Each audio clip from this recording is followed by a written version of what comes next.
پہلی حدیث علل اطلاق اللہ کے حضور اپنی حاجت پیش کرنے اور اس سے دعا کرنے کی ہے، جس میں توسل کا ذکر بولیے نہیں ہے۔ اس کے کلمات ہیں کہ جس کو اللہ کے حضور کوئی حاجت درپیش ہو وہ 2 رکعت نماز نفل پڑھے اور اس کے بعد اللہ کے حضور اپنی حاجت پیش کرے،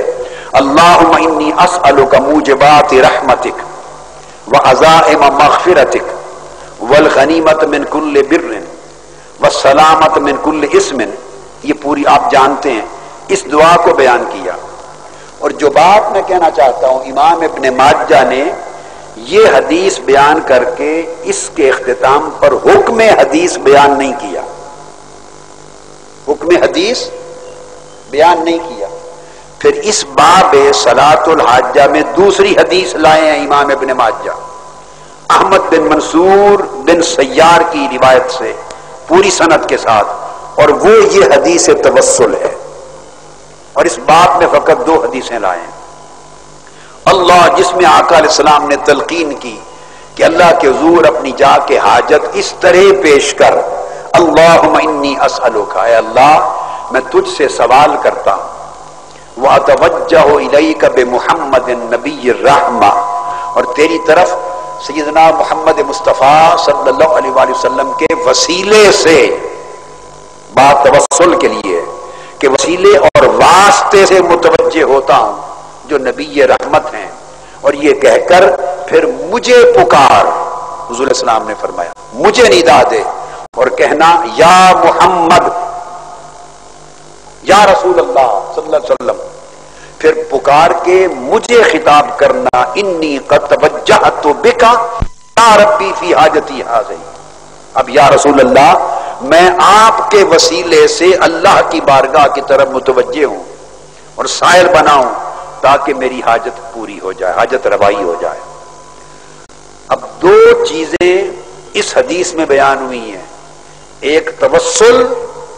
اور ایک استغاثہ۔ اس حدیث کا موضوع 2 چیزیں ہیں، ایک توسل اور ایک آقا علیہ السلام سے استعانت و استغاثہ۔ پہلا حصہ حدیث کا، اس حدیث کا بیان توسل پر ہے۔ توسل کا عنوان یہ ہوتا ہے کہ بندہ اللہ رب العزت کو پکارے، اللہ کو ندا دے، اللہ جل مجدہ کی بارگاہ میں مخاطب ہو، جیسے کہ اللہم یا اللہ، اللہ کو آواز دے، اور اس اللہ کو پکارتے ہوئے اس ندا میں، دعا میں حضور علیہ الصلوۃ والسلام کا ذکر بطور وسیلہ کے کرے۔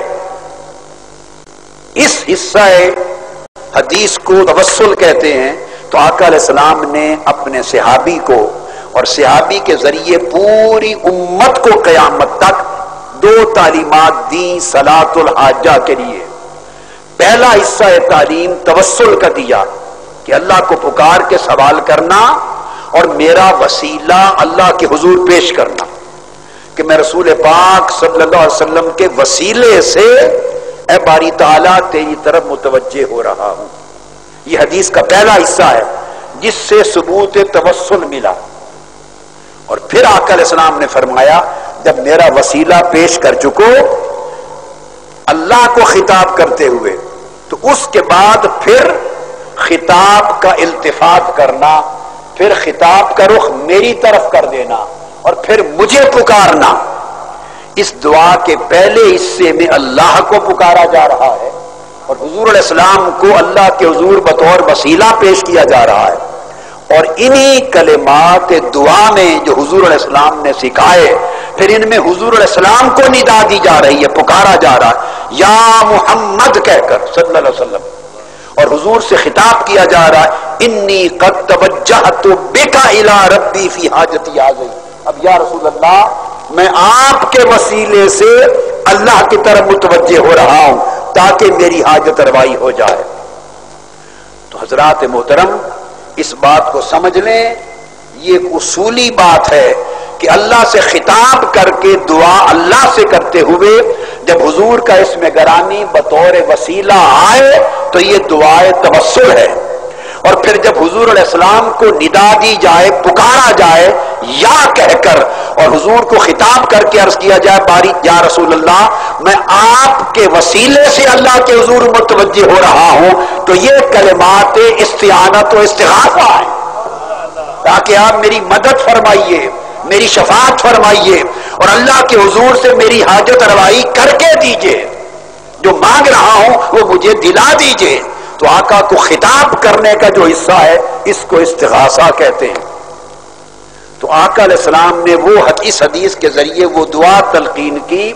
جس دعا میں بیک وقت توسل بھی ہے بالنبی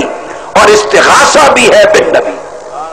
توسل بالنبی بھی ہے، استغاثہ بالنبی بھی ہے، دونوں باتیں ایک ہی حدیث سے آقا علیہ السلام نے فرما دی۔ اور یہ حدیث کوئی سن لیجئے، یہ حدیث نہ خبر واحد ہے، میں خاص بات کہہ رہا ہوں کہ کوئی اعتراض کرے کہ ایک طریق سے یہ حدیث آئی ہے، ایسی بات نہیں، اور نہ اس میں کوئی ضعف ہے، نہ یہ حدیث ضعیف ہے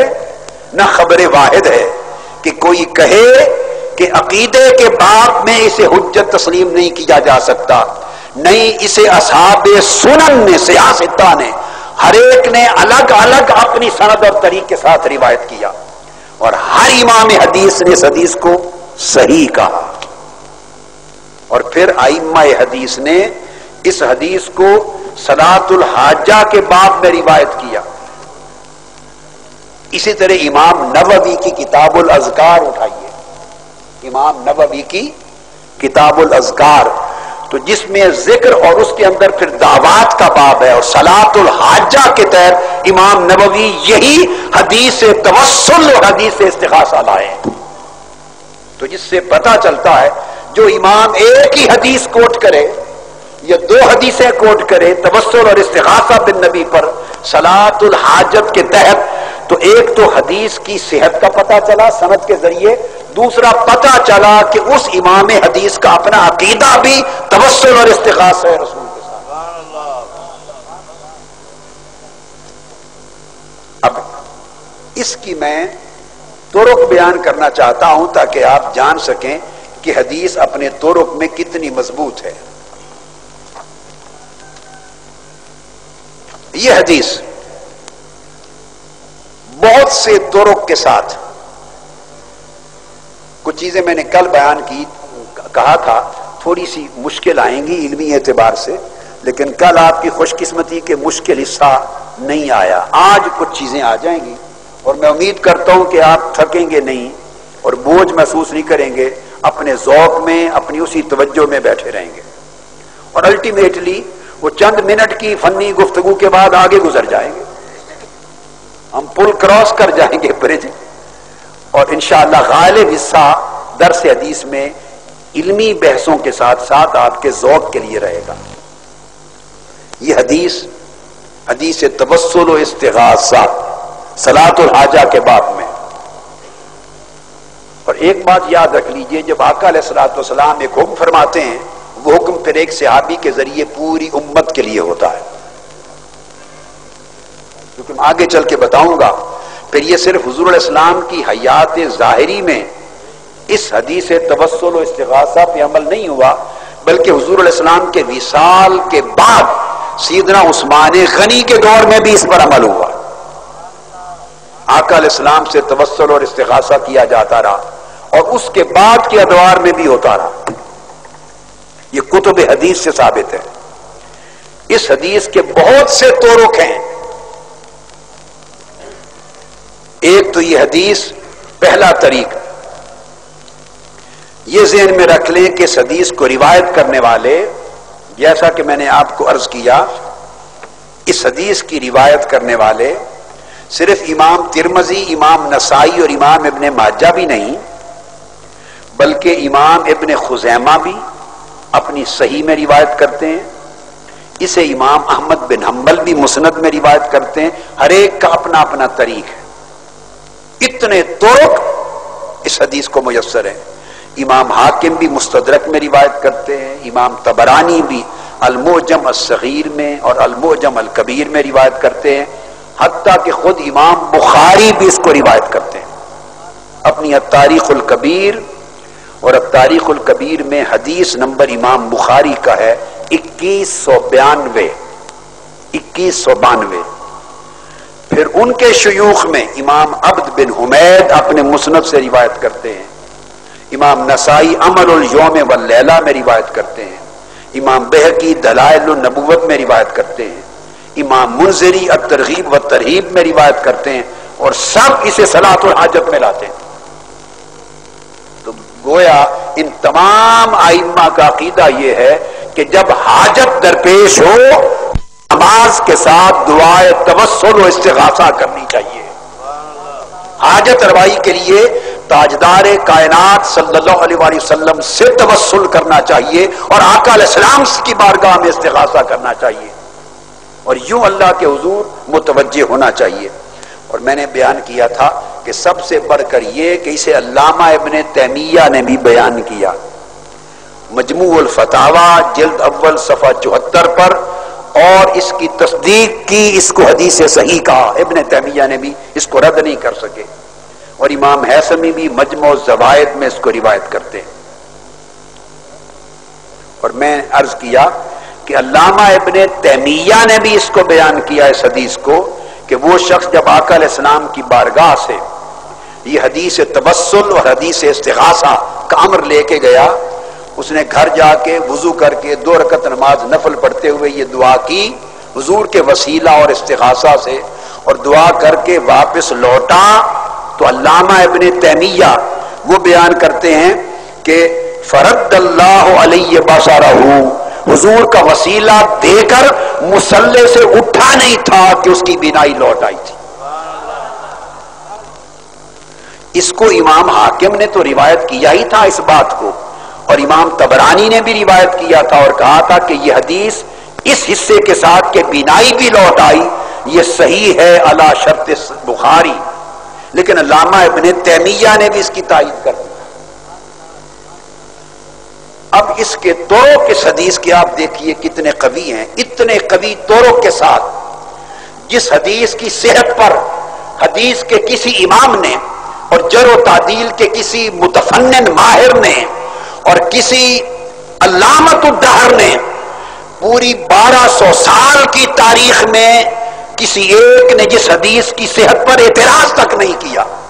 اس کے بعد حضور علیہ السلام سے توسل کرنے اور آقا سے استغاثہ کرنے پر کیا اعتراض اور انکار کی گنجائش باقی رہ جاتی ہے. اس کے طریق میں عرض کر رہا تھا، اسے عمارہ بن خزیمہ نے روایت کیا عثمان بن حنیف کے طریق سے، یہ طریق امام ترمذی نے لیا، امام نسائی نے، ابن ماجہ نے، عبد بن حمید نے، امام بخاری نے، حاکم نے، طبرانی نے، ابن خزیمہ نے، ابن ابی حاتم نے اور بہقی نے. ان تمام ائمہ نے اس طریق کے ساتھ اس حدیث کو روایت کیا. پھر اس حدیث کا ایک اور طریق ہے، حماد اور شعبہ روایت کرتے ہیں ابو جعفر سے، اور ابو جعفر عمارہ سے، اور وہ عثمان بن حنیف سے. اور اس طریق کے ساتھ اس حدیث کو لائے ہیں امام ابن ابی حاتم اور دیگر محدثین، اور امام ابو زرع اس حدیث کو لائے ہیں اسی طریق سے. پھر ایک اور طریق ہے، شعبہ روایت کرتے ہیں ابو جعفر الختمی سے، اور وہ عمارہ بن خزیمہ سے، وہ عثمان بن حنیف سے. پھر ایک اور چوتھا طریق ہے، عثمان بن عمر کے روایت سے آئی ہے یہ حدیث، وہ روایت کرتے ہیں شعبہ سے اور کہتے ہیں حدثنا بھئی ابو سعید یحییٰ بن سعید القطان عن عثمان بن عمر، آگے حدیث آئی ہے. پھر ہشام روایت کرتے ہیں عن ابیہ عن ابی جعفر عن ابی امامہ بن سہل بن حنیف عن امہ عثمان بن حنیف عن النبی صلی اللہ علیہ وسلم، 5واں طریق. اور ابو زرع کہتے ہیں کہ یہ حدیث شعبہ کے طریق سے بھی صحیح ہے. پھر اس کے بعد یونس بن عبد الاعلیٰ کے طریق سے حدیث آئی ہے عن یزید بن وہب عن ابی سعید التمیمی، اور پھر مزید آگے عن روح بن القاسم عن ابی جعفر عن ابی امامہ بن سہل بن حنیف عن امہ عثمان بن حنیف عن النبی صلی اللہ علیہ وآلہ وسلم. پھر امام طبرانی کتاب الدعا میں محمد بن احمد بن البراء کے طریق سے لائے ہیں، اور وہ کہتے ہیں سمیت علی بن المدینی یقول روا شعبہ عن عمار فذاکر الحدیث بسندہ. پھر امام علی المدینی روا حاضل حدیث عن روح بن القاسم عن ابی جعفر